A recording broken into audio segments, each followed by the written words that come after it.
हमारा जो शरीर है वो भोजन से चलता है जी। और भोजन पेट में जाके दो ही काम करता है, पचता है या सड़ता है। पचेगा तो शरीर में लगेगा और सड़ेगा तो बीमारियां पैदा करेगा। और भोजन अच्छा होगा तो शरीर भी अच्छा होगा। और भोजन में ही क्वालिटी नहीं है तो फिर दवाइयों से कुछ नहीं होना है जी। फिर रोगियों के साथ आखिर समय में ऐसा होता है कि दवाइयाँ ज़्यादा खाते हैं, रोटियाँ कम खाते हैं जी। भोजन कम खाते हैं, दवाइयाँ ज़्यादा खाते हैं। तो अगर हम रसोई को अच्छा कर ले, भोजन को अच्छा कर ले, खान पान को, आहार विहार को, दिनचर्या को, ऋतुचर्या को सुधार लें तो दवाइयों की जरूरत नहीं पड़ेगी जी। और जो हमने अपने जीवन में कमाया है तो उसको हम सेव कर सकते हैं। नहीं तो आज के टाइम में ऐसा हो रहा है जी, 25 साल तक बच्चा माँ बाप के ऊपर निर्भर है, अगले 25 साल वो कमाता है और आखिरी के 25 साल वो लगाता है जी। बस यही कहानी है जी।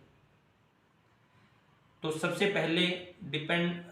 पहले जो हमारे स्वास्थ्य के लिए अच्छा है वो है जी, हम इसको शुरू करते हैं कि रात का भोजन 7 बजे से पहले हो जाना चाहिए। अगर शाम का भोजन हम 7 बजे से पहले खा रहे हैं तो फिर हम सुबह समय पे उठ पाएंगे जी। क्योंकि उसका पाचन हो चुका होगा, पाचन हो चुका होगा तो नींद अच्छी आएगी, नींद अच्छी आएगी तो शरीर रिलैक्स होगा, रिलैक्स होगा तो समय पे उठ पाएंगे। अब हम बोल दें कि सुबह जल्दी उठो, अब रात का ही सिस्टम ठीक नहीं है खाने का तो सुबह कैसे उठ पाओगे जी। रात को 10 बजे खा रहे हो तो वो पचेगा ही नहीं, सड़ता रहेगा, नींद गहरी नहीं आएगी, इधर उधर करवटें बदलते रहोगे तो सुबह उठा ही नहीं जाएगा। तो सबसे पहले शाम का भोजन 7 बजे से पहले खा लेना चाहिए जी। और उस भोजन में सब्जियां खानी है जी मौसम के अनुसार। रात को दाल नहीं खानी है जी। दालों में प्रोटीन है और प्रोटीन सुबह के समय खाया जाता है, उस समय खाया जाता है जब अग्नि बलवान हो। दाल को पचने में 10 घंटे लगते हैं जी। दाल खाते चले जाओगे रात को तो एक दिन फिर आगे चल के प्रोस्टेट जैसी समस्याएं बननी है जी, गदूद बढ़ना और मूत्र में विकार आना और वात की सभी समस्याएं बननी है जी। तो सबसे पहले शाम का भोजन 7 बजे से हो और उसमें मौसम के अनुसार सब्जियां हो ताकि वो जल्दी से पच जाएगा। तो ये रहेगा पहले का, सबसे पहले जो चीज़ को हमने चेंज करना है वो शाम के भोजन को ठीक करना है जी।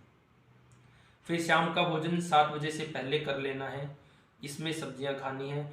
अब जो खाना बनाना है उसमें हमने सेंधा नमक इस्तेमाल करना है जी, और कोई नमक इस्तेमाल नहीं करना है।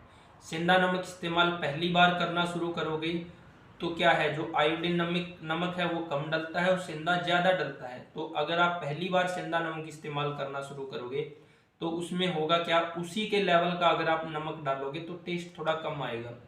तो ये सोच के नमक छोड़ने देना है कि इसमें टेस्ट कम है, ये नमक थोड़ा ज़्यादा डालेगा जी। तो अगर एक दो बार, जब पहली बार सेंधा नमक इस्तेमाल कर रहे हो और टेस्ट कम लग रहा है तो आगे से आप उसकी मात्रा बढ़ा दो, क्योंकि ये ज़्यादा तीक्ष्ण नहीं है जी। ये समशीतोष्ण है, वात पित्त कफ तीनों को बैलेंस करने वाला है और वो पित्त को बढ़ाने वाला है जी। पित्त को बढ़ाने वाला है, रुक्षता कारक भी है, ये स्निग्ध है सेंधा नमक, तो वो वात को भी बढ़ाता है, आयोडीन नमक है जो। शाम का खाना 7 बजे से पहले, उसमें मौसम की सब्जियां और उसमें खाने में सेंधा नमक, और सेंधा नमक को कैसे इस्तेमाल करना है वो बता दिया। अब आ गई जी बात बर्तन की। सबसे बेस्ट जो बर्तन है वो है जी मिट्टी का कुल्हड़। मिट्टी के कुल्हड़ में खाना बनाओ। हमारे एक साथी है जहाँ, जो हमारे पास यहाँ आयुर्वेद पढ़ते हैं, वो राजस्थान से है, उनसे हम मिट्टी के कुल्हड़ मंगवाते हैं जी, बहुत अच्छे अच्छे, कम से कम एक एक साल बन जाता है जी। स्पेशल कुल्हड़, बिल्कुल हाथ से तैयार किए हुए, बहुत अच्छी क्वालिटी के, कोई मशीनी तैयार नहीं है वो। तो मैं नंबर शेयर कर दूंगा तो आप उनसे मंगवा सकते हो। एक एक कुल्हड़ साल साल चल जाता है जी, और हर साइज के कुल्हड़ मिल जाते हैं। छोटा फैमिली है तो छोटा, बड़ा है तो बड़ा। तो सर्वश्रेष्ठ है जी मिट्टी का बर्तन, उसमें खाना बनाओ। दूसरे नंबर पे है, अगर मिट्टी में इस्तेमाल नहीं कर सकते, मिट्टी के बर्तन में कोई झंझट नहीं है जी। बस लगता है मिट्टी है, फूट जाएगी, गैस पेट चलेगी कि नहीं चलेगी, सिर्फ ये सवाल है जी मन में। हमारे घर में पिछले 10-12 साल से मिट्टी के बर्तन में खाना बनता है जी। हो गया है जी बर्तन के बारे में। बर्तन मिट्टी का सर्वश्रेष्ठ है दूसरे नंबर पे। और मिट्टी के बर्तन के बारे में जैसे मैं बता रहा हूँ जी, हमारे पास जैसे जो काले छोले हैं वो 45 मिनट में तैयार हो जाते हैं जी कुल्हड़ में। इतना तो लगभग समय होता ही है जी कि 1 घंटा हम सुबह अपने खाने के लिए दे सके, 1 घंटा शाम को। अगर इतना भी समय हमारे पास या हमारे घर में नहीं है तो फिर जी किस लिए रहे हैं जी हम। फिर तो जो कमाएंगे वो डॉक्टरों को ही लगाना है जी। और आखिर में हालत यही होगी कि दवाइयाँ ज़्यादा, रोटियाँ कम जी। 24 घंटे में से केवल 2 घंटे ही तो निकालने हैं, 1 घंटा सुबह का, 1 घंटा शाम का। तो 40-45 मिनट में तो जी जो काले छोले हैं जो सबसे हार्ड माने जाते हैं बनने में, तो वो बन जाते हैं जी। वो भी बिल्कुल प्योर ऑर्गेनिक, बिल्कुल देसी बीज वाले, जो राजस्थान से हमारे पास आते हैं। तो ये है जी, मिट्टी के बर्तन में बनाने में कोई झंझट नहीं है, सफाई करने में भी उसमें कोई झंझट नहीं है जी, बिल्कुल आसानी से सबसे जल्दी साफ होता है इस मिट्टी का बर्तन। सर मेरा एक सवाल था। हाँ जी। जो मेरे पास एक मिट्टी का वो है बर्तन है जिसमें सब्जी वगैरह बनाने के लिए, वो मैंने लिया तो उसके अंदर ना जैसे अगर कोई तेल वगैरह भी डालते हैं तो सब्जी बनाने के टाइम वो सारा तेल पी जाता है फिर उस और फिर बार बार तेल डालना पड़ता है उसके अंदर। उसमें उसको फिर आपने इस्तेमाल करने की टेक्निक नहीं सीखी है। आपने क्या करना है जी, बर्तन को इस्तेमाल करने से पहले तो पा मैंने उसको जैसे पानी में भी भिगो के हाँ, रखा है 5 दिन कुछ पानी दिनों में तक। भिगोना है जिसको, 5 दिन। हाँ। एक दिन तो पूरा 24 घंटे पानी में भिगो के रखो, और फिर 5 दिन उसमें सुबह पानी डाल दो, शाम तक रखा रहने दो, शाम को खाली करके रख दो, सुबह फिर से डाल दो, ताकि वो पूरी तरह से ऑब्जर्व कर लेगा, उसकी पूरी ड्राइनेस निकल जाएगी, फिर नहीं वो करेगा जी। या अगर मशीन से बना होगा तो वो हो सकता है कि उसमें इस तरह की ड्राइनेस भी हो। तो मिट्टी के लिए, इसके कुल्हड़ के लिए भी, जैसे राजीव भाई भी बोलते थे, बर्तन बनाने के लिए विशेष किस्म की मिट्टी इस्तेमाल होती है जी, हर मिट्टी से बर्तन नहीं बना सकते। आजकल जो ये मशीनें बना रही है, मशीनों से बर्तन बन रहे हैं, ये हर तरह की मिट्टी से बना देती है। एक वो भी देखना पड़ेगा कि आप उस तरह की क्वालिटी है। लेकिन 5 दिन अगर आप उसको पानी में भिगोगे रखोगे तो फिर ये समस्या दूर हो जाएगी। क्या तो बर्तन हमारे पास मिट्टी का सर्वश्रेष्ठ है, उसमें 100% पोषकता है, जैसे खाने में है वैसे ही आपके उसमें भी रहेगी। सर धोने का एक बार और बता दीजिएगा कि जो नॉर्मल जो धोने बर्तन धोने का साबुन वगैरह आता है उससे अगर धोएंगे तो फिर वो कोई जो दिक्कत ये तो नहीं आएगी मार्केट उसमें? वाली साबुन आती है इससे तो बिल्कुल ना धो जी, इससे अच्छा तो है कि आप पतंजलि वाली साबुन ले लो, वो भी अच्छी है, क्योंकि उसमें उतने केमिकल नहीं है जो ये नॉर्मली साबुन आते हैं।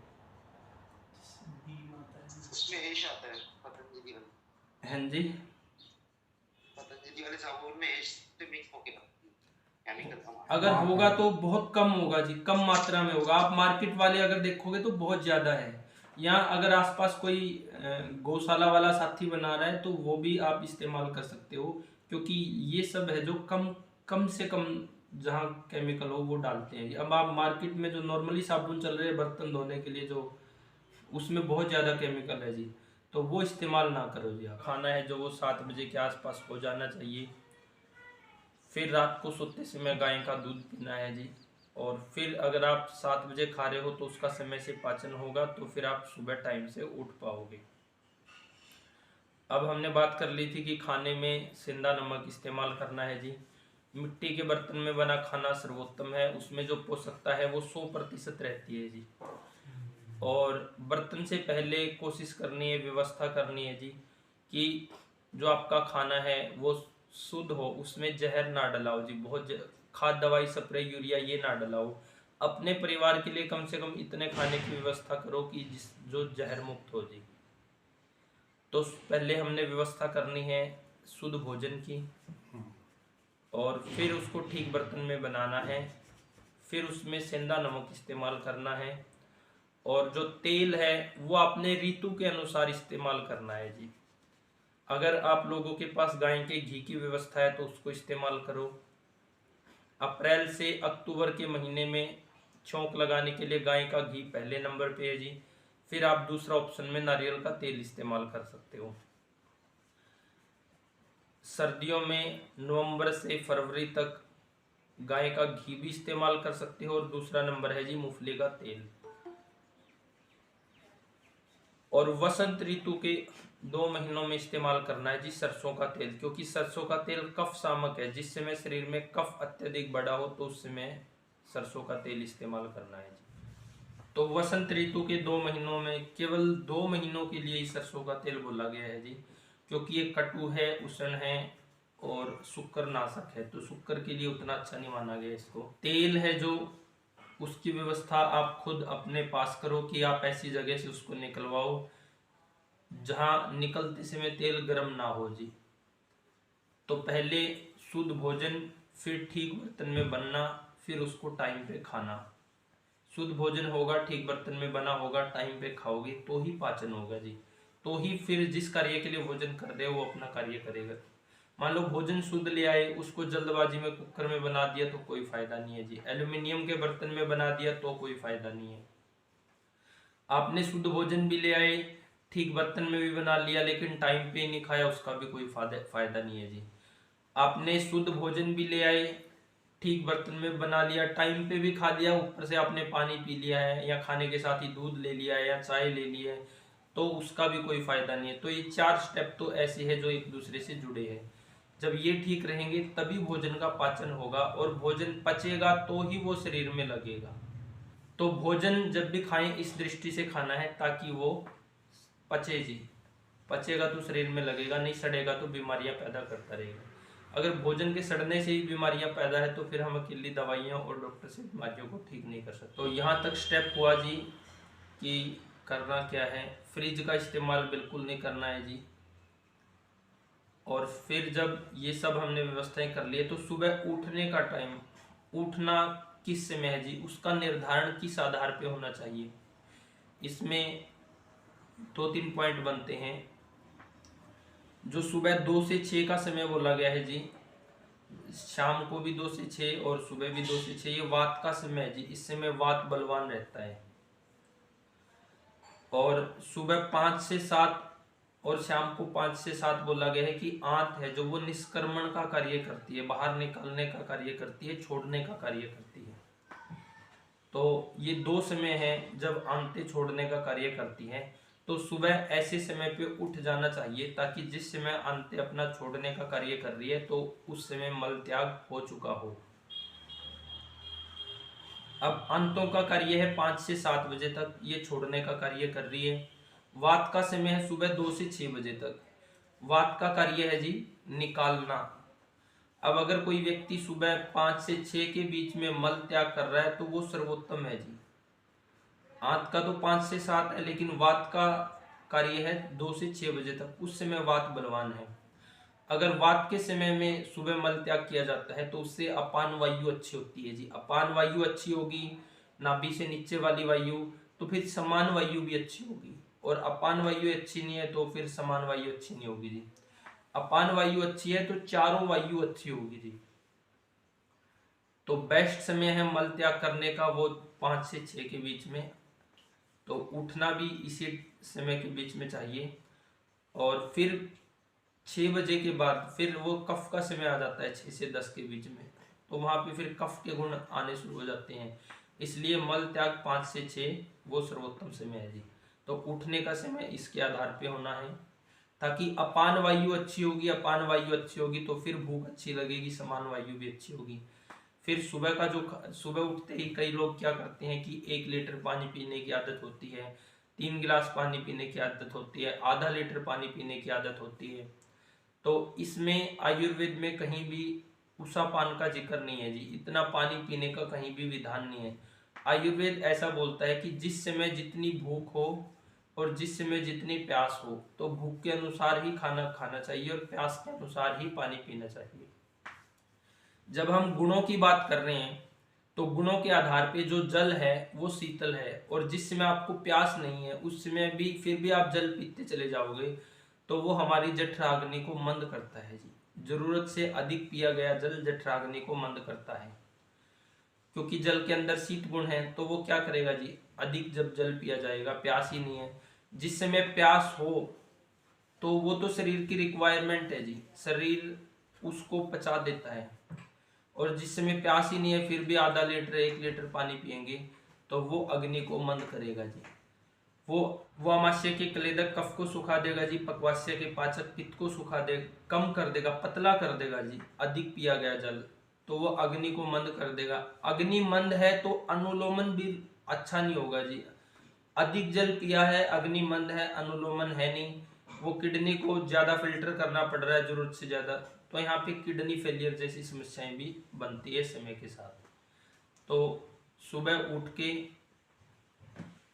आयुर्वेद ऐसा बोलता है जिन्होंने पंचकर्म कर लिया है जी वो तो 400 ml तक पानी पी सकते हैं। बाकी व्यक्तियों के लिए अगर प्यास है तो जितनी प्यास है थोड़ा बहुत आप ले सकते हो, और इतना पानी नहीं पीना है जी।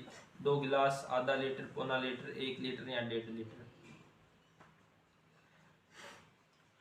इसका आयुर्वेद में कहीं भी विधान नहीं है जितना पानी पीने का।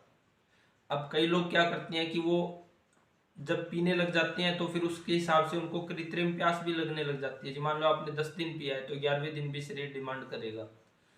तो अब ये समझ के नहीं पीना है कि प्यास लग रही है जी, क्योंकि वो आपने एक लत लगाई है जी। जैसे कई लोग क्या करते हैं कि जब तक वो चाय नहीं पीते उनका मल त्याग नहीं कर पाते, जब तक वो हुक्का या सिगरेट नहीं पीते मल त्याग नहीं कर पाते। तो उन्होंने क्या करी है, उन्होंने अपने शरीर में एक लत डाली है जी, अपनाई है एक लत, तब जाके शरीर उसकी हर रोज डिमांड कर रहा है। तो आप ये सोच के पानी को छोड़ोगे कि सुबह का पानी बिना प्यास के इतना अधिक पानी पिएंगे तो वो जठराग्नि को मंद करेगा, किडनी को बिना जरूरत के इतना फिल्टर करना पड़ेगा तो वो किडनी को कमजोर करेगा। तो धीरे धीरे वो प्यास है जो वो भी लगना कम हो जाएगी। कुछ लोगों का ये भी सवाल आ जाता है कि इतना पानी पिएंगे तो टॉक्सिन निकलेंगे, अंदर की शुद्धि होगी, सफाई होगी। इस दृष्टि में मनुष्य को छोड़ के कोई भी पशु पक्षी प्राणी है वो ऐसा नहीं है कि जब वो पानी पिएगा तभी टॉक्सिन निकलेंगे जी। बिना पानी पिए भी हर प्राणी पशु पक्षी अपनी शारीरिक संरचना के अनुसार वो मल त्याग भी करते हैं और उनका शरीर स्वस्थ भी रहता है जी। तो अकेला पानी पीने से ही टॉक्सिन निकलेंगे, सफाई होगी, ऐसा नहीं है जी। पानी के अंदर शीत गुण है। कई लोग दिन में भी आदत बना लेते हैं कि हर घंटे में पानी पीना है या दिन में इतने लीटर पानी पीना है, तो शीत गुण है वो भी अग्नि को मंद करेगा जी। तो ये सुबह उठ के पीने का जो विधान है नहीं करना है जी। तो खाने का निर्धारण तो उस हिसाब से करना है ना जी। आपका कार्य कितना है, आप कितना मेहनत का कार्य कर रहे हो और कितना आप अग्नि का बल कैसा है। और जैसे पाचक पित्त है एक दिन में 1.5 लीटर तैयार होता है। अब जो ज्यादा मेहनत का काम नहीं करते हैं, बैठने का काम है, तो उनके लिए 2 समय का खाना काफी है जी। और उसके बाद भी भूख लग रही है तो दिन में फिर आप फलाहार ले सकते हो। और फिर भी भूख है उसके बाद अग्नि तीक्ष्ण है तो आप फिर हल्का भोजन दिन में भी ले सकते हो। तो वो अग्नि के बल के ऊपर निर्भर करेगा, आप मेहनत का कितना कार्य कर रहे हो उसके अनुसार निर्भर करेगा। जो ज्यादा मेहनत का काम नहीं करते हैं उनके लिए 2 समय का विधान है, और जो ज्यादा मेहनत का काम करते हैं वो 3 समय भी ले सकते हैं। और इसमें अग्नि का बल भी देखना है, व्यक्ति का कार्य भी देखना है, इसके आधार पे उसका निर्धारण करना है। तो इसके आधार पे भोजन का निर्धारण करना है जी, कितनी बार करना है, आपका मेहनत का कार्य कितना है, अग्नि का बल कैसा है। और अब मेहनत का कार्य नहीं है और अग्नि का बल भी ठीक ठाक है, फिर भी हर 2 घंटे पे या 3 घंटे पे खाते रहेंगे तो वो पाचक पित्त को खराब करने वाली बात है जी। जो 1.5 लीटर पाचक पित्त तैयार हो रहा है उसको खराब करने वाली बात है, उसका सही उपयोग नहीं कर रहे हैं। तो सुबह का भोजन 7 से 9:30 के बीच में, सुबह का भोजन थोड़ा हैवी होना चाहिए दिन में पूरे समय की तुलना में। गुरु भोजन सुबह का होना चाहिए, इसमें भारी द्रव्य होने चाहिए।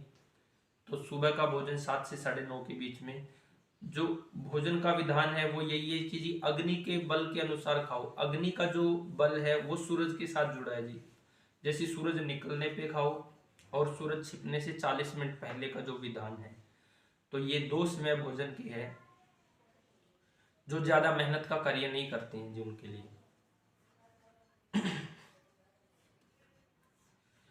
जो ज्यादा मेहनत का कार्य करते हैं, अग्नि अच्छी है तो वो 3 समय भी ले सकते हैं जी, वो अपना शारीरिक श्रम के हिसाब से रहेगा। तो ये 2 समय का भोजन 7 से 9:30 सुबह और शाम को 7 बजे से पहले, और उसमें भी कोशिश करो जो सूरज छिपने से 40 मिनट पहले बोला गया जी वहां तक अगर व्यवस्था हो तो सबसे अच्छा है। इस 2 समय पे खाया गया भोजन, इस समय अग्नि का बल है तो पाचन अच्छे से होगा। आप ये इस नियम को अगर आप ठीक करोगे तो 50% समस्याएं तो वैसे ही ठीक हो जाती है जी, केवल इस एक नियम का पालन करने से। बाकी 50% है तो पूरा आहार विहार और दिनचर्या की व्यवस्था बनाने से। 80% बीमारियां तो शरीर में आती ही नहीं है जी अगर भोजन की व्यवस्थाएं ठीक हो, और 80% बीमारियां बनती ही तब है जब भोजन में गड़बड़ी है, आहार विहार दिनचर्या ऋतुचर्या में। और वही 80% बीमारियां आगे जाके फिर गंभीर बीमारियों में बदलती है जी। तो जिसने आयुर्वेद पढ़ लिया है, समझ है, और जो आयुर्वेद के अनुसार चलता है, तो उसने अपने भोजन की व्यवस्था इस तरह से करनी है जी। अब कई लोग क्या करते हैं, मान लो एक दंपत्ति ऐसे आए जो 60 के आसपास उनकी उम्र थी, और कफ का शरीर था, कफ का शरीर है, मेद अत्यधिक बढ़ा हुआ है, अग्नि उनकी अच्छी नहीं थी, भूख प्रॉपर लग नहीं रही थी, तो शरीर में कमजोरी फील कर रहे हैं क्योंकि आम बन रहा है, वहां पे अग्निमंद है। अग्निमंद है तो ऐसी स्थिति में भी वो लोग क्या कर रहे हैं कि सुबह उठ के ड्राई फ्रूट लेना जी, या सुबह उठ के दही खाना या पनीर खाना। अब जब अग्निमंद है तो कितने भी आप ताकत के द्रव्य खा लो जी, उससे कुछ नहीं होगा, वो और बीमार बनाएंगे। तो पहले अग्नि को ठीक करना है। अगर इस तरह की समस्या है तो पहले अग्नि को ठीक करना है, और फिर अग्नि के समय पे ही खाना है जी। जब भूख अच्छी होगी, पाचन होगा, तभी कमजोरी दूर जाएगी। अब भूख अच्छी नहीं है, फिर शरीर कमजोरी फील कर रहा है, फिर आप ताकत की चीजें खाओगे तो वो और बीमार बनाएगी। ऐसा रोगियों में मिलता है जी। तो उनकी व्यवस्था इस तरह से ही रहेगी कि पहले अग्नि ठीक करनी है, पहले उनकी अग्नि ठीक करनी है, और फिर अग्नि के समय पे ही देना है। अग्नि के समय पे थोड़ा भी खाया गया है और उसका पूर्ण पाचन है तो वो भी ताकत देगा जी। और अग्नि ही नहीं है तो आप कितना भी गुरु द्रव्य खा लो तो वो ताकत नहीं देगा, वो बीमार ही बनाएगा जी। तो ये 2 समय खाने के रहेंगे। फिर अग्नि के अनुसार 3 बार भी कर सकते हो, 2 समय भोजन, और बीच में दोपहर को फ्रूट वगैरह भी हो सकता है। तो इस तरह से व्यवस्था हो सकती है। तो ये रहेगी जीवन शैली जी। इसके ऊपर किसी साथी का कोई सवाल? जी, मिट्टी के बर्तन के अलावा भी कुछ अन्य बर्तनों का जानकारी? मिट्टी के बर्तन, हाँ, मिट्टी के बर्तन के अलावा इस्तेमाल किए जा सकते हैं जी पित्तल के बर्तन। पित्तल के बर्तन, कांसा के तो फिर आज के टाइम में महंगे भी बहुत पड़ेंगे, और साफ करना पित्तल से भी मुश्किल है जिनको। तो मिट्टी के बाद जो ऑप्शन आता है वो पित्तल का है जी, अमित जी। कोई भी चीज जी पकाने का काम पित्तल के बर्तन में किया जा सकता है, वो नमक वगैरह के साथ कोई पित्तल के अंदर एक धातु की कली होती है, वो कली कराओगे तो आप कुछ भी बना सकते हो पित्तल के बर्तन में। पानी पीने के लिए जो अपन बर्तन स्टोर करने के लिए जो यूज करते हैं वो क्या बर्तन होना चाहिए? वो गर्मियों के समय तो जी मिट्टी का घड़ा होना चाहिए, मिट्टी का पात्र होना चाहिए, और मिट्टी भी ऐसी होनी चाहिए जी। अब जैसे शहरों में ऐसे बर्तन आते हैं कि 1 सप्ताह ही ठंडा करते हैं जी, वो उसके बाद उनमें स्मेल आने लग जाती है, या ठंडा नहीं करते हैं पानी को। तो आपने कुम्हार से खरीदना है जी। अब ये आजकल जो मशीनें बनाती है, मशीनों से आजकल मिट्टी का भी एक ट्रेंड चल रहा है जी, क्योंकि आजकल जैसे राजीव दीक्षित ने इतना बोला मिट्टी के बारे में, या और भी जितने भी महापुरुष बोल रहे हैं, तो उसके बाद एक मिट्टी का प्रचलन बढ़ा है। तो बहुत सी कंपनियों ने लाभ लेने के लिए हर तरह की मिट्टी के बर्तन, हर तरह मशीनों से हर तरह की मिट्टी के बर्तन बनाना शुरू कर दिया है। लेकिन भोजन बनाने के लिए और पानी रखने के लिए कुम्हार है जो वो एक विशेष तरह की मिट्टी के बर्तन बनाता है जी। तो उन बर्तनों का आप इस्तेमाल करोगे तो वो फिर आपका एक सीजन पूरा निकाल देंगे और पानी ठंडा भी रहेगा। तो गर्मियों के लिए मिट्टी का बर्तन उपयुक्त है जी पानी रखने के लिए। वर्षा ऋतु के 2 महीनों में तांबे के बर्तन में भी रख सकते हो, केवल वर्षा ऋतु के 2 महीनों में जी। और शरद ऋतु आएगी, वर्षा ऋतु के 2 महीने बाद फिर से उसको मिट्टी के बर्तन में रखना है जी। किसके अंदर नहीं पी सकते जी? शरद मतलब सर्दियां? नहीं, शरद मतलब है जी सर्दियां आने से पहले के 2 महीने, सितंबर अक्टूबर का महीना। उस अब देखो इस समय है जी ग्रीष्म ऋतु शुरू हो गई है। अब जेठ और आषाढ़ का महीना, जेठ शुरू हो गया है जी अब। तो इन 2 महीनों में तो क्या होता है जी, गर्मी है, हवा भी चल रही है, लू भी चल रही है, लू भी चलेगी, तो इसमें हवा अच्छी चलती है वातावरण में। फिर बारिश में आ जाता है जी कि उस समय बारिश आ गई वातावरण में, एक दिन बारिश एक दिन गर्मी, इस तरह का मौसम रहेगा। और बारिश के 2 महीनों के बाद अगले 2 महीने रहेंगी सर्दियां आने से पहले। तो उस समय भयंकर गर्मी पड़ती है जी, रुकी हुई गर्मी, उस समय हवा नहीं चलती। तो उस समय वो पित्त प्रकोप का समय होता है, तो वहां पे मटके का शीतल जल पीना होता है जी। अगर वहां पे गुनगुना जल पिएंगे तो फिर वो बीमार बना देगा जी। तो गुनगुना जल या गर्म जल है सर्दियों के लिए जी। या गुनगुना जल वर्षा ऋतु में भी उन दिनों में ले सकती है जिस दिन बारिश है, आसमान में बादल छाए हुए हैं, ठंडी हवाएं चल रही है, तो उस दिन।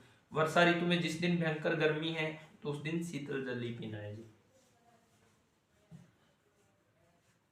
तो गर्मियों में मिट्टी के बर्तन का पानी जी, और सर्दियों में ऐसा विधान है कि आप उसको सोने के बर्तन में भी रख सकते हो, वो बेटर है। पित्तल के बर्तन में भी रख सकते हो सर्दियों के समय में भी, सर्दियों के समय में। गर्मियों का विशेषकर मटके का रहेगा। अगर पीतल का बर्तन कलई ना किया हुआ हो तो उसमें पानी रखा जा सकता है? उसको आप कलई करके ही इस्तेमाल करो तो वो बेटर है जी। पित्तल के बर्तन को पित्तल का खराब हो जाएगा, पित्तल आओ कलई करके इस्तेमाल करो। हाँ जी। कलई वाले मिलते नहीं है ना, बहुत मुश्किल से मिलते हैं। जहाँ से आप बर्तन तो है, जहाँ से आप पित्तल के बर्तन खरीदोगे वहां आपको कलई वाले मिल जाएंगे, या वो बता देंगे कलई वाले कहाँ हैं जी। मिल जाएंगे, थोड़ा सा प्रयास करेंगे तो। अब जैसे घर में पड़े हैं पीतल के बर्तन, जहाँ यूज मिलते नहीं हैं वहाँ होते थे, जाओगे। लेकिन पड़े तो हैं। पड़े हैं तो घर में जहाँ पित्तल की दुकान से आप लेके आए हो, या जहाँ आसपास दुकान है उनके पास जाओ, या उनके पास पुराने हैं। पुराने हैं तो कोई बात नहीं, आजकल दुकानें तो है जी, पित्तल के बर्तन अभी भी बिक रहे हैं। वहाँ जाओ, तो वहां जाओ, उनसे बात करो, वहां कलई वाले मिल जाएंगे, या वो बता देंगे जहां आपको कलई वाले मिलेंगे। थोड़ा ढूंढेंगे, प्रयास करेंगे तो मिल जाएंगे जी। मिलते हैं यहाँ पंचकुला में भी, अब शहर है चंडीगढ़ के बगल में, यहाँ भी कलई होती है जी। तो आप थोड़ा जहाँ पे पित्तल के बर्तन है वहां जाओगे तो वहां मिल जाएगा। वहां नहीं मिला तो वो जरूर बता देगा कि कहाँ होगी इसको कलई। ठीक है। तो पित्तल के बारे में ऐसा ही है जी, पित्तल पतला जाता है जी, यानी उसमें कलई करके ही इस्तेमाल करना है उसको। सर, पीतल के बर्तनों में जो कलाई होती है, क्या वो तांबे की कलाई होती है क्या उसके अंदर? नहीं, तांबे की तो नहीं होती, वो धातु की कलई होती है जी। उसके बारे में एक बार देख के बताना पड़ेगा वो किसकी है, तो वो तांबे की नहीं होती शायद जी। टिन कहते हैं उसको, टिन होता है इंग्लिश में तो। ना टिन भी नहीं होती जी। हाँ जी, हाँ जी, चांदी की पाओगे वो, हाँ जी, रेशम जी बोलो। चांदी की पाओगे वो अपनी, चांदी का हाँ, सामान। हाँ जी, ठीक है जी, ठीक है। तो वंग भस्म तो शरीर के लिए बल्य है जी, ताकत देने का काम करती है, और विशेषकर वो शुक्र धातु को अच्छा करती है जी।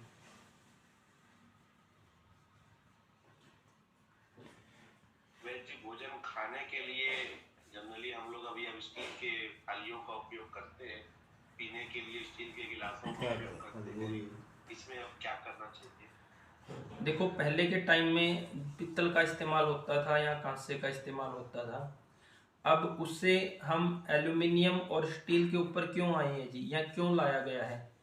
जो एक एल्यूमिनियम है और स्टील है, एक तो ये सस्ते हैं उनकी तुलना में, दूसरा इनका सफाई करना आसान है, उसमें थोड़ी सी मेहनत लगती है जी, और ये थोड़ी सी मेहनत में साफ हो जाते हैं, उनमें थोड़ी सी अच्छी मेहनत में वो तब जाके साफ होगी। उसका रख रखाव और सफाई के लिए विशेष मेहनत करनी पड़ती है, पित्तल और कांसा दोनों जी।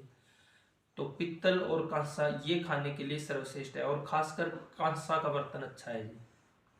चांदी के बाद नंबर आता अमित जी, कांसे का बर्तन अच्छा है खाने के लिए। जी भैया। धीरे धीरे अभी तक पुरानी जो गलतियां होगी है जी। हमने भी राजीव दीक्षित को सुनने के बाद हर चीज को उसी के बाद बदला है जी। तो आप भी धीरे धीरे थोड़ा थोड़ा बदलाव करते चले जाओ, एक दिन वो पूरा ही बदलाव हो जाएगा जी। सर, कांसे के बर्तन में भी खाना बनाते हैं तो उसमें भी कलाई करते हैं क्या?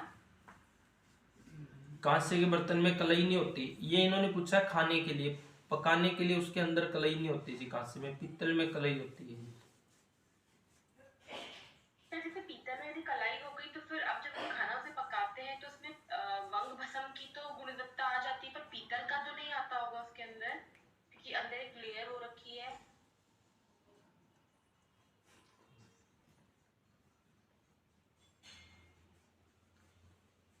आता तो है जी उसमें, क्योंकि आप देखोगे कि कोई भी बर्तन आप घर में लेके आए हो, समय के साथ हर बर्तन घिसता है जी, घिसता है कि नहीं घिसता है।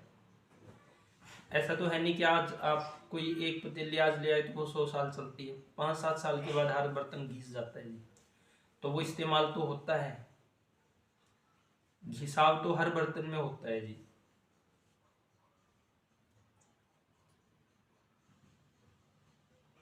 तो अगर कलाई करा लेते हैं तो उसमें कोई भी चीज जो मतलब खट्टी चीजें हैं या कोई भी चीज बना सकते हैं ना फिर? सब बना सकते हैं जी कलाई कराने के बाद।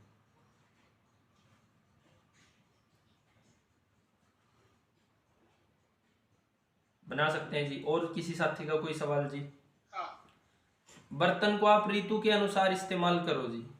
जैसे पानी को आपने ऋतु के अनुसार इस्तेमाल करना है, तेल को आपने ऋतु के अनुसार इस्तेमाल करना है, तो ऋतु के अनुसार इस्तेमाल करो जी।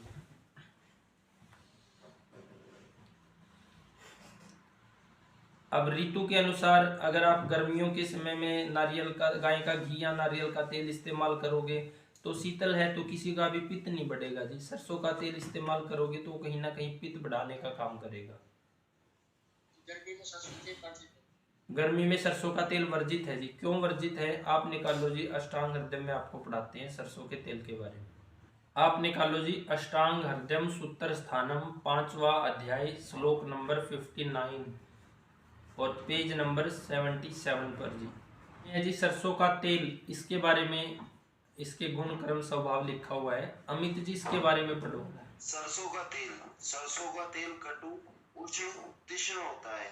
यह कफ शुक्र तथा वात दोषनाशक है, लघु है, पित्त एवं रक्तवर्धक है, ओठ यानी चूल पित्ती या पित्त उभारना, कुष्ठ रोग, अर्श रोग, वर्ण तथा कृमियों को नष्ट करता है। वक्तव्य भी पढ़ना है, बस इतना ही पढ़ना है जी। अब इसमें क्या कहा गया है जी? गुरु जी इसमें कहा गया है कि सरसों का तेल जो होता है कटु उष्ण तीक्ष्ण होता है, मतलब ये पित्त के लक्षण बता रहा है, उष्ण तीक्ष्ण। हाँ, पित्त को बढ़ाने वाला है जी। कफ पित्त को बढ़ाने वाला है और यह कफ शुक्र तथा वात दोष नाशक है। इसमें क्या कहा गया है? और लघु है और पित्त इसमें गुरु जी इसमें कहा गया कफ तथा शुक्र और कफ और वात दोष नाशक है, मतलब ये गर्म होता है तो कफ और वात दोष का नाश करता है इसको यूज करने पे। ठीक है। और लघु एवं पित्त एवं रक्तवर्धक है। ठीक है, इसकी डिटेल पढ़ते हैं जी। अब जो सरसों का तेल है वो कटु है, उष्ण है, तीक्ष्ण है। तो कटु, उष्ण और तीक्ष्ण होने के कारण यह कफ को हटाता है जी। कटु, उष्ण, तीक्ष्ण है तो ये कफ को हटाता है। कफ को हटाता है तो इसको कफ के समय में इस्तेमाल करना चाहिए, यानी कि वसंत ऋतु में। और कटु, उष्ण और तीक्ष्ण है तो ये शुक्र का नाश करता है जी, शुक्र धातु को कमजोर करता है। तो इसलिए गर्मियों के दिनों में सरसों का तेल नहीं इस्तेमाल करना है, क्योंकि कटु, उष्ण, तीक्ष्ण है, शुक्र धातु का नाशक है, कफ को हटाने वाला है। गर्मियों के दिनों में तो वैसे ही सूर्य की गर्मी इतनी ज़्यादा पड़ी होती है कि वो जलीयांश को सुखा देती है, स्नेहांश को सुखा देती है, भरे तालाब को भी सुखा देती है। तो यहाँ पे ऐसा तेल चाहिए या ऐसा घी चाहिए जो मधुर हो, स्निग्ध हो और गुरु हो, ताकि वो चिकनाई दे, मीठा रस भी हो और स्नेहांश को पैदा करे, कफ को पैदा करे। ऐसा तेल चाहिए जो मधुरता पैदा करे, स्निग्धता पैदा करे। तो सरसों का तेल शुक्रनाशक होने के कारण और गर्मी को बढ़ाने वाला, पित्त को बढ़ाने वाला होने के कारण इसको गर्मियों के दिनों में इस्तेमाल नहीं करना चाहिए। तो सरसों के तेल के बारे में बोला गया जी, कटु है, उष्ण है, तीक्ष्ण है, यानी कि ये गर्म है। गर्म है तो ये कफ को ठीक करता है, कफ को ठीक करता है तो इसको वसंत ऋतु में इस्तेमाल करना है। आगे लिखा है वात शामक भी है, तो वर्षा ऋतु में जिन दिनों में बारिश हो रही है तो उन दिनों में भी इसको इस्तेमाल करना है। वर्षा ऋतु में 2 तरह का मौसम होता है जी, एक दिन बारिश है, एक दिन गर्मी पड़ी हुई है, या कुछ दिन बारिश है, कुछ दिन गर्मी पड़ी हुई है। तो जिन दिनों बारिश है उन दिनों सरसों का तेल खाना है, क्योंकि ये वात शामक है, वात का शमन करता है उष्ण होने के कारण, उष्ण और स्निग्ध होने के कारण।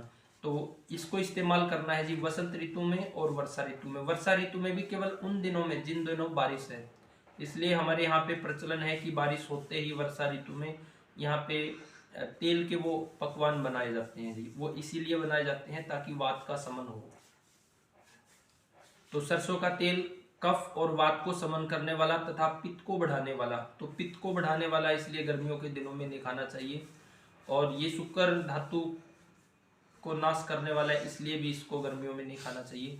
तो इसको खाने का समय केवल 2 महीनों का ही है जी, वसंत ऋतु के 2 महीने और वर्षा ऋतु में जिन दिनों में बारिश हो रही है। तो ये निष्कर्ष है जी सरसों के तेल के बारे में। आगे बोला गया है कि ये पित्त को बढ़ाने वाला है, रक्त को बढ़ाने वाला, तो पित्त को भी बढ़ाता है शरीर में, पित्त को बढ़ाता है तो शुक्र को घटाएगा जी। और आगे इसके बारे में बोला गया ये कुष्ठ रोग पे काम करता है। कौन से कुष्ठ पे? जो कफ के कारण, आम के कारण, क्लेद के कारण कुष्ठ पैदा हुआ है।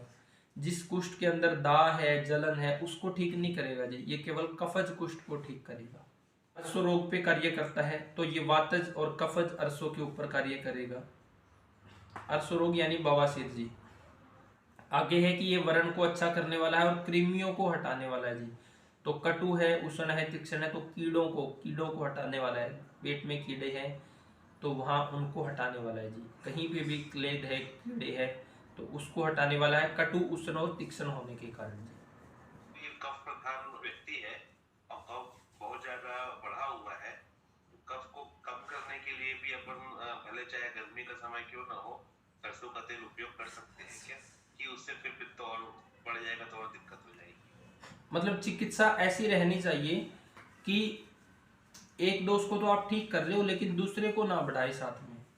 तो इस तरह के व्यक्तियों के लिए हाँ, छोंक के रूप में आप गाय का घी इस्तेमाल कर सकते हो, क्योंकि इसमें अग्नि का गुण है। अग्नि का गुण है तो ये कफ को भी हटाता है, कफ को भी ठीक करता है और पित्त को भी नहीं बढ़ने देता। तो गाय का घी है जो, वो त्रिदोष पे ही काम करता है। जो गाय का घी है छोंक के रूप में, कफ बड़ा होने पर भी आप उसको ले सकते हैं। तो आपने ऋतु और ये सब देख लेना है जी। तो ऐसा व्यक्ति अगर अकेला कफ की उसमें प्रधानता है, कफ ही बिगड़ा हुआ है, तो आप उनको दे सकते हो। अगर कफ के साथ मान लो उसकी जीवन शैली ऐसी रही है कि कफ के साथ अगर उसने पित्तवर्धक आहार विहार का सेवन भी किया है, साथ में पित्त भी बढ़ा हुआ है, तो आप उसको ना दो। अगर अकेला कफ है तो कुछ टाइम के लिए आप ऑब्जर्वेशन में रखते हुए गर्मियों में दे सकते हो जी, अकेले कफ वाले को भी, जहाँ कफ की समस्या है। अमित जी हाँ, आगे अकेले कफ की समस्या है और गर्मियों का समय है, साथ में पित्त नहीं बढ़ा हुआ है, तो आप दे सकते हो, क्योंकि कुछ टाइम में पित्त इतना जल्दी पित्त को नहीं बढ़ाएगा। ऑब्जर्वेशन में देना है जी आपने।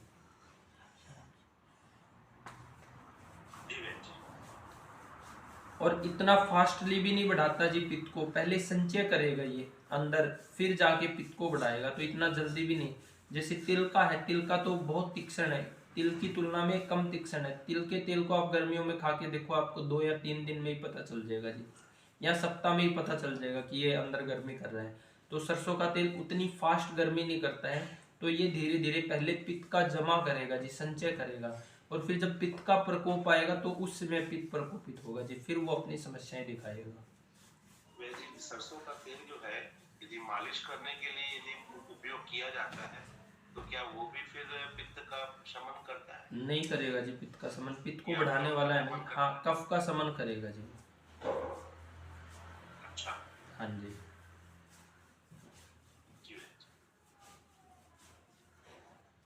कफ वाले को जब मेद अधिक बड़ा हो तो वहां पे जो बस्ती दी जाती है वो लेखनीय द्रव्यों की दी जाती है जी। तो उसमें भी सहचर आदि के साथ सरसों का तेल दिया जाता है कफ वालों को, ताकि वो कफ को हटाने का काम करे जी। तो कफ शामक होने के कारण इसको कफ वालों को इस्तेमाल किया जा सकता है। तो ये इसका एक निष्कर्ष है। तो हाँ जी, नॉर्मली लगाने के लिए ऋतु के हिसाब से करो इस्तेमाल, ऋतु के हिसाब से करो जी।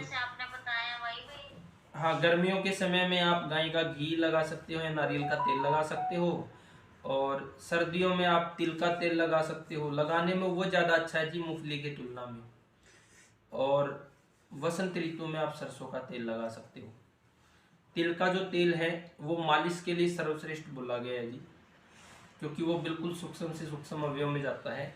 खाने के लिए उतना अच्छा नहीं माना गया है तिल का तेल, लेकिन मालिश के लिए सर्वोत्तम है सभी तेलों में तिल का तेल। तो सर्दियों के समय में अगर आपने शरीर पे लगाना है, स्किन पे लगाना है या मालिश करनी है, तो तिल का तेल की मालिश कर सकते हैं। खाने के लिए तिल का तेल केवल कंडीशन विशेष में खिलाया जाता है जी। उन महिलाओं को जिनका अंडा मैच्योर ना हो तो उनको ही तिल का तेल खिलाया जाता है। बाकी तिल का तेल खाने के लिए उतना अच्छा नहीं माना गया, तिल का तेल लगाने के लिए अच्छा माना गया है जी। तो ऋतु के हिसाब से गर्मियों का समय है तो नारियल का तेल या गाय का घी लगाओ, और उसमें भी नारियल का तेल ही लगाओ। और सर्दियों में आप तिल के तेल की मालिश करो, और वसंत ऋतु में सरसों का तेल कीजिए। इस तरह से हमारी दिनचर्या और खान पान रहना चाहिए जी। और इसमें चीनी का इस्तेमाल बिल्कुल भी नहीं करना है जी। उसकी जगह पे आप देसी खांड का इस्तेमाल करो, मिश्री का इस्तेमाल करो, या गुड़ शक्कर इनका इस्तेमाल करो, लेकिन चीनी का इस्तेमाल नहीं करना है अगर स्वस्थ रहना है तो। चीनी भी सर गुड़ को कैसे रखना चाहिए, मतलब प्रिजर्व कैसे करना चाहिए गुड़ को? गुड़ में क्या समस्या आती है जी? गुड़ मैंने अभी पीछे मेरठ से मंगवाया था, बट वो खराब हो गया जैसे गर्मी स्टार्ट हुई।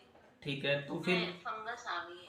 तो फंगस आ गई है तो इसका मतलब है कि जब बनाया गया है गुड़ उसमें क्वालिटी नहीं रही है जी। उस समय उसको अच्छे से पकाया नहीं गया, तैयार नहीं किया गया प्रॉपर। अब कई लोगों में, आप में तो ये समस्या आ गई है, कई लोगों में ये समस्या आती है कि जैसे ही वर्षा ऋतु आएगी तो उनका पिघलने लग जाता है जी, पानी छोड़ने लग जाता है, मेल्ट होने लगता है वो। तो जो गुड़ बना था वो अच्छा नहीं था जी, उसकी पकाई अच्छी नहीं थी। हमारे पास जो गुड़ होता है वो गुड़ 1 साल तक बिल्कुल कहीं नहीं जाता जी, 2 साल तक भी नहीं जाता। 1 साल के बाद उसका कलर चेंज होता है। जिस किसान से हम तैयार करवाते हैं उसमें इस तरह की कोई समस्या नहीं आती है जी।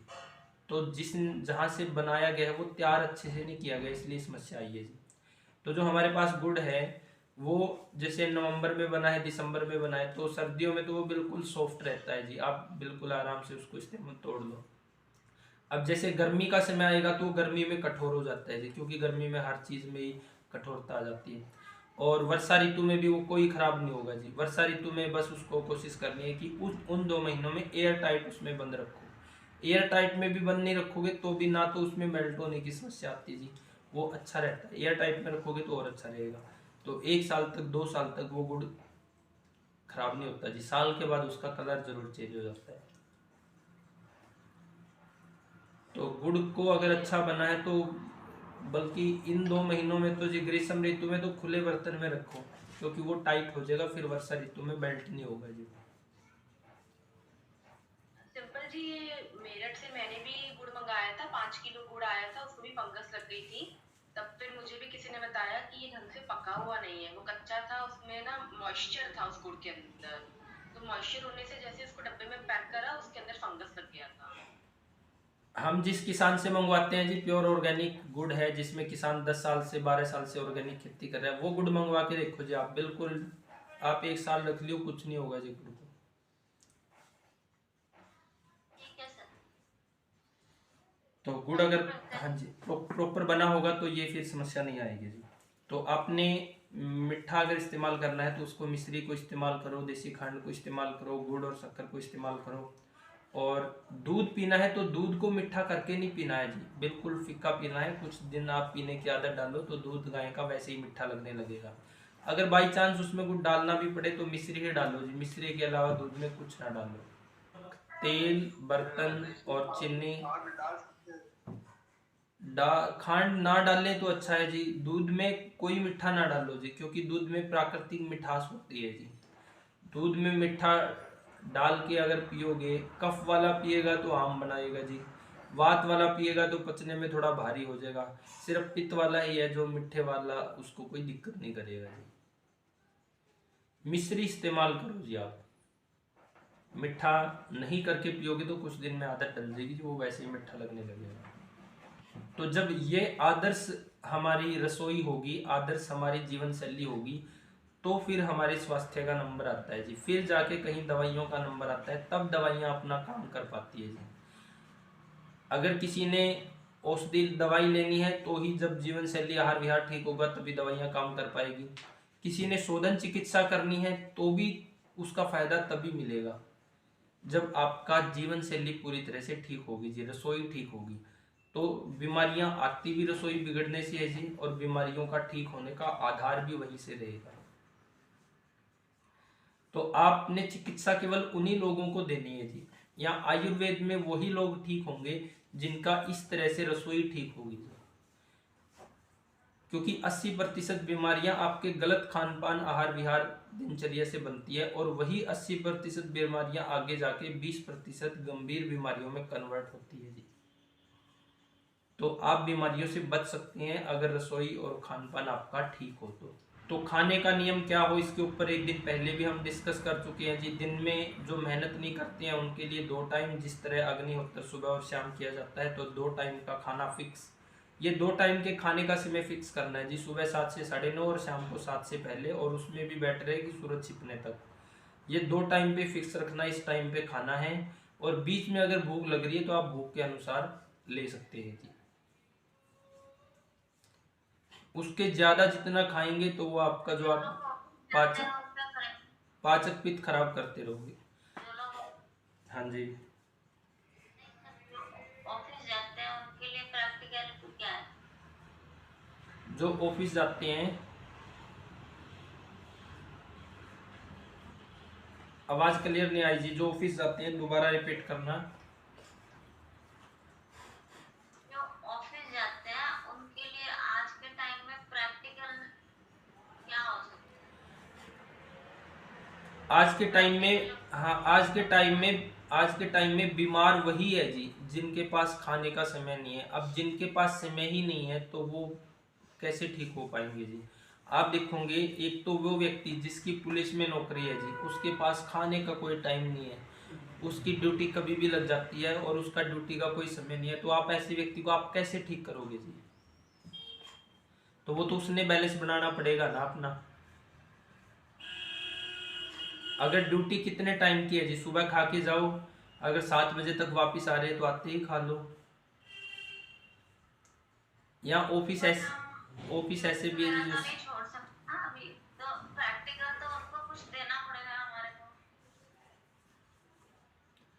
तभी धीरे धीरे तो हम चीजों को ठीक कर सकते हैं। लेकिन एकदम से तो प्रेशराइज करके चीज नहीं करी जा सकती ना। उसके उसमें नहीं, प्रेशराइज हमने नहीं करना है, हमने उसको समझाना है। वो व्यवस्था तो अगला बनाएगा ना जी, कैसे मैनेज करना है।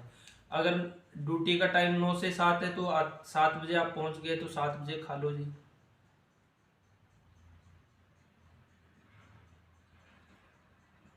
अगर किसी को आके बनाना भी हो तो वो 7 बजे नहीं खा सकता। तो फिर वो बीमार ही रहेगा जी, क्योंकि ये जीवन शैली ही उसके लिए नुकसानदायक है।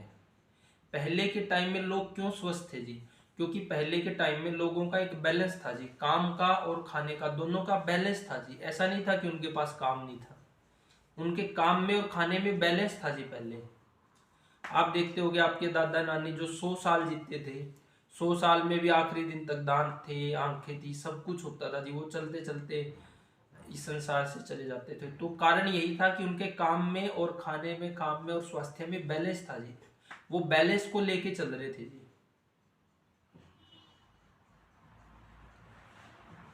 तो ऐसे लोगों को तो ठीक नहीं कर पाओगे, सिंपल। हाँ जी। लेकिन प्रैक्टिकलिटी तो देनी पड़ेगी ना किसी को। आज की डेट में प्रैक्टिकलिटी नहीं देंगे तो फिर वो आयुर्वेद की तरफ आएगा कैसे? तो फिर आप बताओ, इसमें आप ये चीज तो कैसे दोगे आप उसको? हाँ, कैसे दोगे जी आप उसको? कैसे दोगे आप उसको? प्रैक्टिकल में कैसे लेके आओगे आप बताओ जी, लेके कैसे आओगे? कोई विकल्प तो नहीं बन रहा है।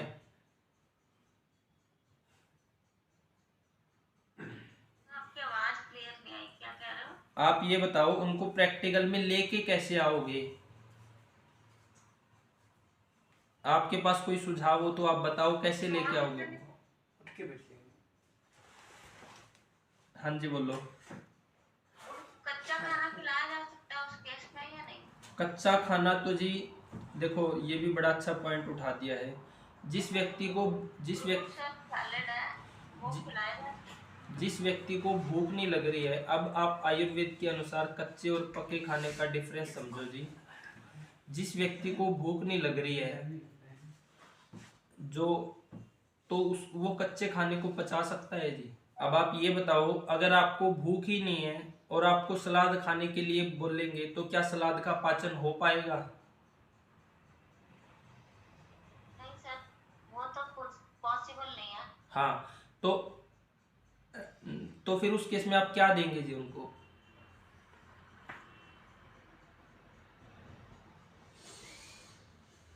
दिया तो कुछ नहीं जा सकता। मैं सिर्फ इतना बोल रही हूँ कि जैसे हम ये बात कर रहे हैं कि 7 बजे तक आप खाना खा लो, अगर किसी के पास टाइम नहीं है खाना खाने का, तो हम उसको किस तरह आयुर्वेद की तरफ किस तरह लेके आएंगे?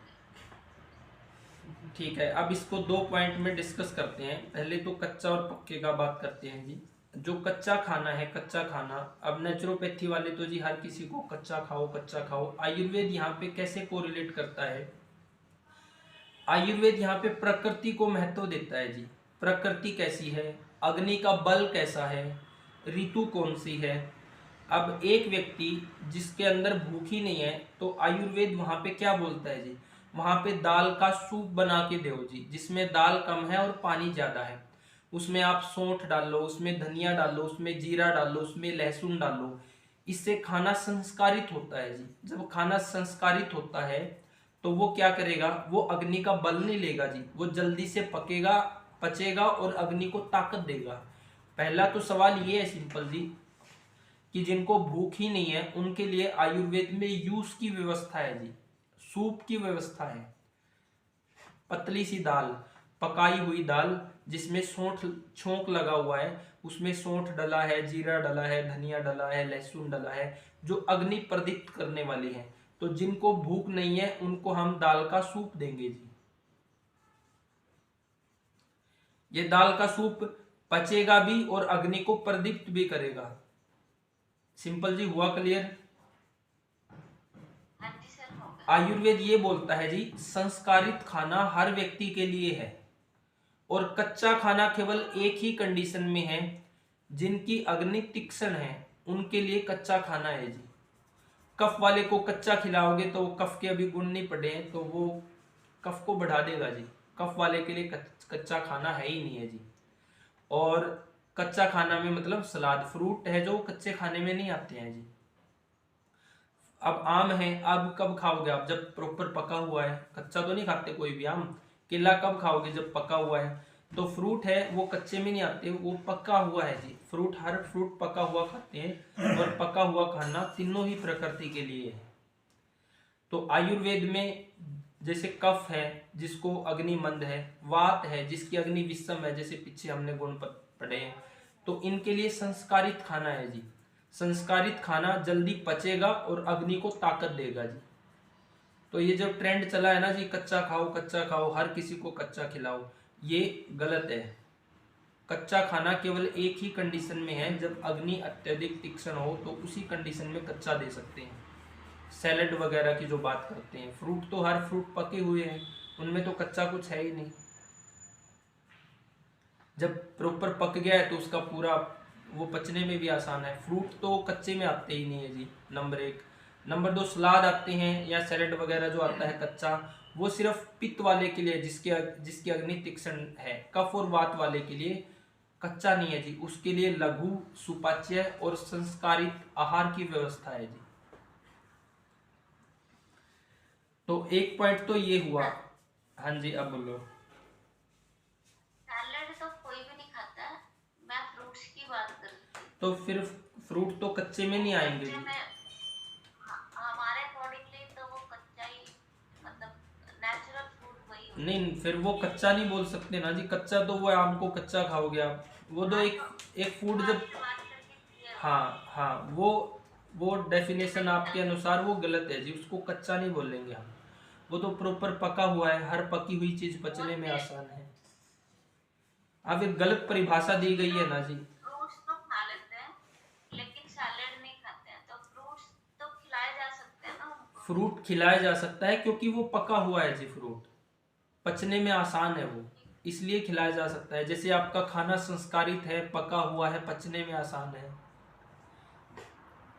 तो फ्रूट विकल्प है पके हुए खाने का, तो ये खिलाया जा सकता है क्योंकि ये पचने में आसान है जी। और सैलेड नहीं खिला सकते, सैलेड एक ही कंडीशन में खिला सकते हैं। पहले तो ये पॉइंट क्लियर हुआ जी। अब दूसरे पॉइंट की तरफ आते हैं। अब पॉइंट नंबर 2 ये है जी कि अग्नि है तो भोजन पचेगा, पचेगा तो शरीर में लगेगा और सड़ेगा तो बीमारियां पैदा करेगा। अब एक व्यक्ति ऐसे समय पे खा रहा है जब उसकी अग्नि ही मंद हो चुकी है, तो फिर आप आयुर्वेद में क्या ऑप्शन दोगे जी? उसके लिए कुछ भी ऑप्शन नहीं है। सिंपल जी, उनके लिए कोई ऑप्शन नहीं है, उनको अपनी व्यवस्था बनानी पड़ेगी, बदलना पड़ेगा जी। वो तो मैं समझ रही हूँ, मैं तो समझ रही हूँ इसको, लेकिन मेरे को अगर किसी को समझाना उन रोगियों को आप ठीक नहीं कर पाओगे, वो रोगी ठीक होंगे ही नहीं। उन रोगियों का आप चिकित्सा देने का भी फायदा नहीं है, ना आप उनको ठीक कर पाओगे। मान लो अगर जैसे आपके पिताजी है, वो 9 बजे खा रहे थे, अगर वो बदल पाए अपनी लाइफस्टाइल तभी वो ठीक हुए हैं, नहीं तो वो भी नहीं ठीक होते जी। और हम वो चीज तो सही है, हाँ मेंटली तो बंदे को तैयार होना पड़ेगा तभी वो चीज को ठीक कर सकता है। हाँ, तो इसमें विकल्प तो कुछ भी नहीं बन रहा है जी, ऑप्शन तो हम कोई दे ही नहीं सकते उनको। ये तो हर जगह ये चीज तो बोली जाती है कि आप 7 बजे से पहले खाना खा लो। मैंने थोड़ी सी स्टडी करी है, ये न्यू डाइट सिस्टम के बारे में आपने सुना होगा। नेचुरोपैथी हो गया, ये डॉक्टर विश्वरूप की डाइट हो गई। मैंने विश्वरूप सर की डाइट लेके ही अपने आप को ठीक करा। थोड़ी मेरे को प्रॉब्लम थी तो मैंने उससे ठीक करी है। मैं प्रॉपर नेचुरोपैथी नहीं फॉलो करती, फ्रूट्स ज्यादा खाते हैं हम लोग और सैलेड वगैरह कम होता है। ये चीज हर जगह पे है कि अगर आप 7 बजे से पहले खाना खा लोगे तो आधी बीमारियां आपकी ठीक हो जाएगी, और ये चीज मैंने प्रैक्टिकल होते हुए देखा। बट उसके लिए किसी को समझाना थोड़ा सा मुश्किल हो रहा है। इसलिए मैं आपसे प्रैक्टिकलिटी पूछ रही थी, क्योंकि आपके पास तो बहुत सारे पेशेंट्स आते हैं, तो कुछ ऐसे पेशेंट्स होते हैं जो अड़ियल होते हैं, तो उनको आप कैसे समझाते हैं? वो पेशेंट हमने अटेंड ही नहीं करने हैं जी। इसके लिए आपको एक लाइन पढ़ाता हूँ मैं। 24, 23 और 24 निकाल लो जी, अष्टांग हृदय का 23 और 24, पेज नंबर 23, इसका अंतिम पैरा पढ़ो। अमित जी अगर आप पढ़ सकते हो तो आप पढ़ो, नहीं दीपक जी आप पढ़ो। त्याज्य रोगी अर्थात जिस रोगी की चिकित्सा न की जाए तो उत्तम। चिकित्सक को चाहिए कि निम्नलिखित प्रकार के रोगियों की चिकित्सा न करे। नंबर 1, जिससे राजा या महाजन द्वेष करता हो और जो स्वयं अपना द्वेषी हो। नंबर 2, जो राजाओं अर्थात श्रीमानों से द्वेष करता हो। 3, वैद्य से द्वेष करता हो। 4, जिसके पास चिकित्सा के उपयोगी साधन न हो। 5, जो व्यग्र हो अर्थात जो चिकित्सा कराने में सक्रिय न हो, इधर उधर भटकता रहता हो। 6, जो रोगी चिकित्सक की आज्ञा के अनुसार चलना स्वीकार न करता हो। 7वां, जो गतायु हो, इसका ज्ञान ज्योतिषी आदि से किया जा सकता है, अर्थात जो अब अधिक समय तक जीवित नहीं रहेगा। 8वां, जो अत्यंत क्रोधी हो। 9वां, शोकाकुर अर्थात जो पुत्र, स्त्री, धन आदि के नाश से दुखी हो। नेक्स्ट, जो भीरु अर्थात डरपोक हो, अर्थात जो पंचकर्म आदि क्रियाओं से डरता हो। नेक्स्ट, कृतघ्न अर्थात जो दूसरों द्वारा किए गए उपकार को न मानता हो। 12वां, जो वैद्यमानी हो अर्थात जिसमें वैद्य का ज्ञान न हो फिर भी अपने को वैद्य समझता हो। अब अगला पेज और पढ़ दो जी, अगला वक्तव्य और पढ़ दो जी इसका। इन त्याज्य रोगियों के लिए सरकारी अस्पताल बने हैं, अतः व्यक्तिगत चिकित्सक इन झंझटों में न पड़े। यह शास्त्रीय उद्बोधन है। इनसे अपयश तो मिल सकता है, किंतु धर्म, अर्थ, यश की प्राप्ति नहीं हो सकती। महर्षि चरक ने भी प्रकारांतर से इनकी चिकित्सा करने का निषेध किया है। अमित जी, क्या निष्कर्ष निकला है?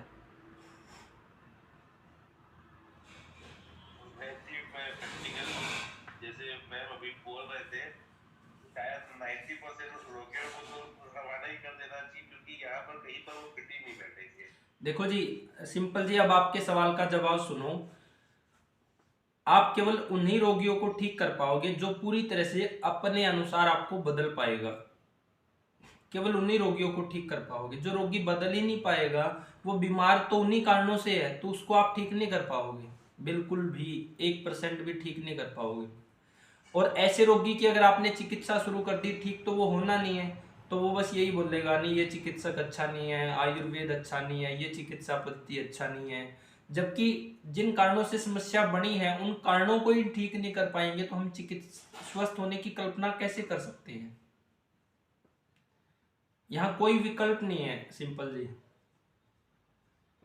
सही बात है वैद्य जी, यदि हम ना कोई भी पेशेंट आता है तो हम यदि उसको बता दें कि भाई ये आपका सिम्प्टोमेटिक इलाज तो अभी हम आपका कर देते हैं, जो दिक्कत तकलीफें बढ़ी हुई है वो मैनेज हो जाएंगी, आपको अच्छा लग जाएगा। यदि आपको पूर्ण स्वस्थ होना है तो इस तरह से आप हो सकते हो, ये बता करके आप अपना ट्रीटमेंट देख के उनको रवाना कर सकते हैं। बाकी आज के समय में ना वैद्य जी 99% लोग ये मान के चल चुके हैं कि हम ठीक हो ही नहीं सकते। नहीं देखो, इसीलिए वो सच में ठीक। इसमें क्या है अमित जी, दो तरह के लोग आपके पास चिकित्सा लेंगे और दो ही तरह के लोग आपसे ठीक होंगे। एक तो वो जिनको समझ है वो अपना बदल लेगा सब कुछ, और दूसरा जो हर तरह से परेशान हो चुका है, जिसने खूब पैसा अपना खत्म कर दिया है और अब कोई विकल्प नहीं बन रहा है, उसने अपनी जान बचानी है। तो ये दो तरह के लोग आपके पास स्वस्थ होंगे। इस दो के अलावा तीसरा व्यक्ति आपके पास स्वस्थ नहीं होगा जी। ये 100% वाली बात है जी, एकदम करेक्ट सही। हाँ, आप हर एक को जो आपके अनुसार बदलने को तैयार नहीं है, जो शास्त्र के अनुसार चलने को तैयार ही नहीं है। अब आयुर्वेद तो ये कहता है जी आप सबको ठीक कर लो, बीमारी नहीं आएगी। आप उसे किसी भी चिकित्सा पद्धति से ठीक नहीं कर सकते हो जो अपने आप को नहीं बदल पाएगा। दो विकल्प रखते हैं जी भाई। एक तो विकल्प ये है, अगर जड़ से ठीक होना है तो ये रास्ता है जी, आपने सब कुछ चेंज करना पड़ेगा। और दूसरा है कि आपकी ये समस्याएं हैं, इनमें आराम मिल जाएगा अगर आप केवल कुछ टाइम इलाज लोगे, लेकिन ठीक नहीं हो पाओगे। तो ये दो ऑप्शन उनके सामने क्लियर होते हैं। अब कुछ व्यक्ति ऐसे होते हैं, जैसे खासकर ड्यूटी वाले, कि वो दवाई खाते हैं, रिलैक्स मिलता है, सिस्टम बदल नहीं पाते हैं, दवाई छोड़ते हैं, फिर से समस्या, फिर वो थक जाते हैं, हर जगह तंग हो जाते हैं, वो फिर आते हैं जी साल 2 साल बाद, फिर वो अपना सब कुछ सिस्टम चेंज करते हैं और तब जाके ठीक होते हैं। तो यहाँ पे कोई ऑप्शन नहीं है सिंपल जी। यहाँ पे वही लोग ठीक हो पाएंगे और उन्हीं की चिकित्सा करने के लिए शास्त्र बोल रहा है। जो बदल ही नहीं पाएगा उसकी चिकित्सा करोगे तो उससे आपको अपशय ही मिलेगा जी। ऐसे रोगियों को छोड़ने के लिए बोला गया है। आपने आपने चिकित्सा ही ऐसे रोगियों को देनी है जिसको ठीक कर सको। हाँ जी, हाँ जी, अब आप बोलो। मेरे पापा आपके पास आए थे, वो सबसे बड़ा एग्जाम्पल है। वो 1 साल से बोल। हाँ जी, चलो बोलो, आप बोलो। मैंने कहा मैं उनको 1 साल से बोल रही थी कि मैं आप अपना जो शाम का टाइम है ना उसको चेंज कर लो, लेकिन वो नहीं कर रहे थे। इसलिए मैंने आपके पास उनको भेजा कि किसी ऐसे व्यक्ति के पास भेजती हूँ जिनकी बात वो मान ले, क्योंकि घर के बंदे की बात कोई नहीं मानता। अब जब आप अगर व्यक्तिगत तौर पे चिकित्सा करोगे ना जी, तो आपका एक रिकॉर्ड रहना चाहिए कि जितने भी रोगी आपके पास आए हैं तो वो ठीक होने चाहिए। तो पूरी ईमानदारी से आपने लोगों के सामने दो विकल्प रखने पड़ेंगे। अगर आप पूरी तरह से बदल पाओगे तो ठीक होंगे, और नहीं बदल पाओगे तो नहीं ठीक होंगे। जब आप इस तरीके से ट्रीटमेंट करोगे तो जो बदल पाएंगे उनका रेशो बिल्कुल ठीक रहेगा जी। अगर आप हर किसी को ट्रीटमेंट देते रहोगे जो कुछ भी नहीं बदल रहा है तो वो ठीक नहीं होगा जी। उसको शुरुआत में ही जवाब दे दो, वो आपकी प्रैक्टिस को, आपके रुतबे को खराब करेगा जी। अगर कोई रोगी नहीं बदल पा रहा है और फिर दूसरी बार भी आ रहा है तो उसको मना कर दो जी, वो अच्छा है, क्योंकि उसको वो चीज तब समझ आएगी जब उसके पास आखिर में कोई विकल्प नहीं बचेगा। कई रोगियों को लगता है जी इतना करेंगे तो हम खाने पे ही रह लेंगे। भाई खाने पे ही रहने के लिए थोड़ा बोल रहे हैं, 2 टाइम खाने की सही टाइम पे व्यवस्था करने के लिए बोल रहे हैं। कई रोगी ऐसे देखे हैं जी 3-3 साल के बाद वो वापस आते हैं।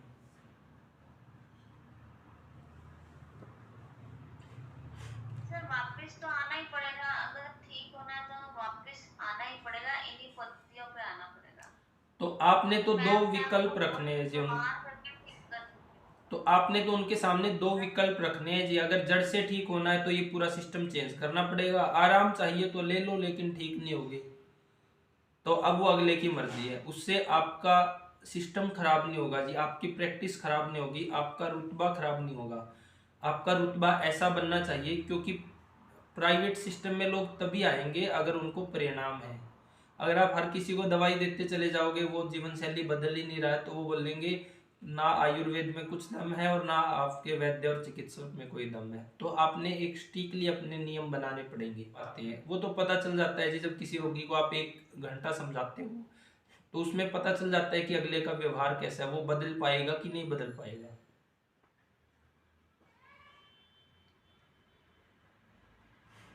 तो बीमारियां इसीलिए है क्योंकि सिस्टम बिगड़ चुकी है जी, खाने के, सोने के, उठने के। लोगों के पास हर कार्य करने का समय है, सिर्फ खाना बनाने और खाने का समय नहीं है जी। अब इन लोगों को कैसे स्वस्थ कर पाओगे? इन लोगों को अगर आप विकल्प दे दोगे तो चमत्कार ही हो जाएगा जी। वो फिर कोई नया विकल्प मांगेगी जी, नहीं मेरे पास तो समय नहीं है, आप भी रात का भी कोई विकल्प बनाओ। तो ऐसे रोगियों को आयुर्वेद ये शास्त्र बोलता है छोड़ दो जी, उनको सरकारी हॉस्पिटल में भेज दो। तो ये हमारा दिनचर्या पे पूरा निष्कर्ष हो गया है जी। और जिनकी जीवन शैली ठीक होगी, आहार विहार ठीक होगा, वही ठीक हो पाएगा जी। और ये 2 तरह के लोगों का ही ठीक होगा, एक जिनको समझ है वो वैसे ही टाइम पे ठीक कर लेंगे, और दूसरा जब किसी के पास कोई विकल्प नहीं बचेगा, खूब पैसा लग चुका होगा, आखिरी टाइम आएगा तो उसने फिर रास्ता देखना पड़ेगा जी। तो पहले आपने इस चीज को समझना है जी। अगर ये सब चीज आपके समझ में होगी तो ही आपने ट्रीटमेंट करना, और केवल उन्हीं लोगों का ट्रीटमेंट करना है जो आपके अनुसार चल सके। जो आपके अनुसार नहीं चलेंगे उनका करोगे तो कुछ नहीं मिलना है जी, उनसे अपसे नहीं मिलना है, उनसे नुकसान ही मिलेगा जी। तो अब हम पित्त के द्रव गुण के बारे में पढ़ेंगे, तीसरे गुण के बारे में, फिर चिकित्सा लिखवाएंगे जी। इस गुण के बारे में कल पढ़ लेंगे, और इसके बाद फिर हम ऋतुचर्या को पढ़ेंगे जी। क्योंकि जितना महत्व हमारा दिनचर्या का है उतना ही महत्व ऋतुचर्या का है जी।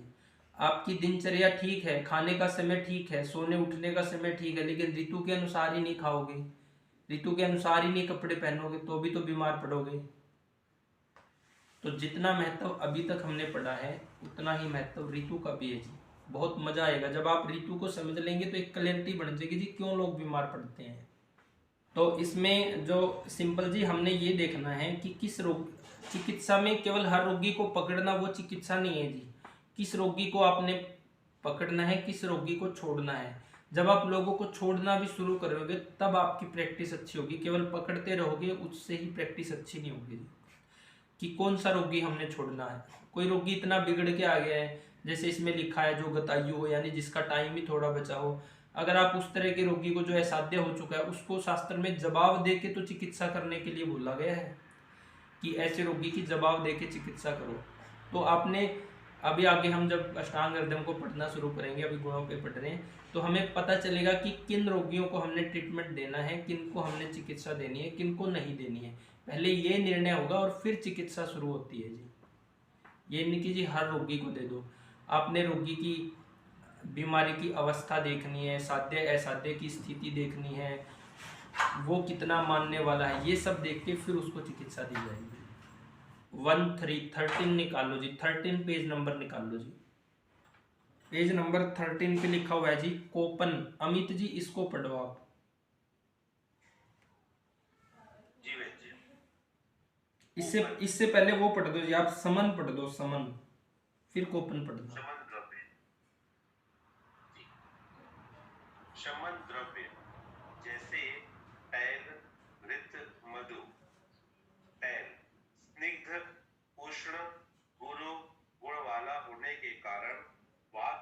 का शमन कर देता है, क्योंकि तैल वात दोषों के विपरीत गुण वाला होता है। दूसरा घृत मधुर शीत मंद गुण वाला होने के कारण अपने से विपरीत गुण वाले पित्त दोष का शमन कर देता है।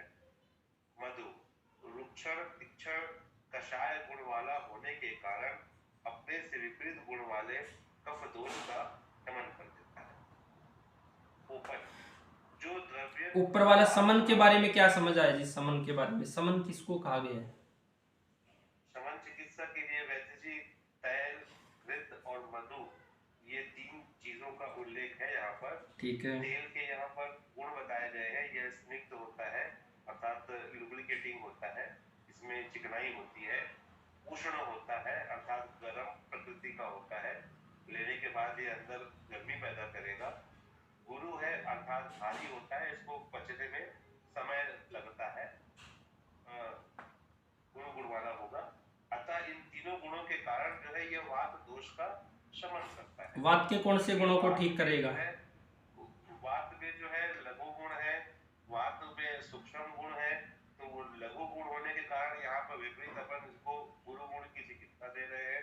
ठीक है। सूक्ष्म गुण है, इसीलिए यहाँ पर हम उसको जो है चीजें दे रहे हैं ताकि वहाँ पर उसमें चिकनाई आ जाए और सूक्ष्म गुण वहाँ पर कम हो जाए। उसी तरह से वहाँ पर जो स्निग्ध गुण है, जो स्निग्ध गुण है वो वात के रुक्ष और खर को ठीक करेगा जी। जो उष्ण गुण है वो वात के शीत गुण को ठीक करेगा। जो गुरु है वो वात के लघु गुण को ठीक करेगा।